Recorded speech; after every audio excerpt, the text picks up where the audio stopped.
Praise the lord. నేటి దిన వాగ్దానము. దేనిని గూర్చి చింతపడకుడి గాని ప్రతి విషయములోనూ ప్రార్థన విజ్ఞాపనముల చేత కృతజ్ఞతాపూర్వకముగా మీ విన్నపములు దేవునికి తెలియచేయుడి. ఫిలిప్పీలకు వ్రాసిన పత్రిక 4వ అధ్యాయము 6వ వచనము.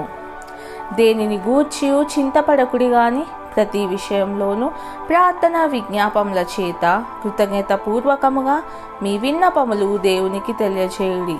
మనం ప్రార్థించినప్పుడు, ప్రభువునందు ఆనందించినప్పుడు మన మనస్సును సమస్య నుండి మన ప్రదాత వైపుకు మరలిస్తాం.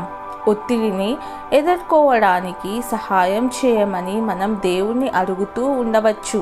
అయితే మనం ఆయనతో సహవాసం చేస్తున్నాం. ఇది సమస్త జ్ఞానంకు మించిన దేవుని సమాధానంను అందిస్తుంది. ప్రార్థన.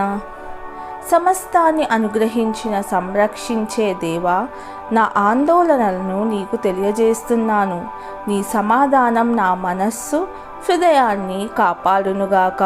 యేసయ్య నామంలో ప్రార్థిస్తున్నాను తండ్రి. ఆమెన్.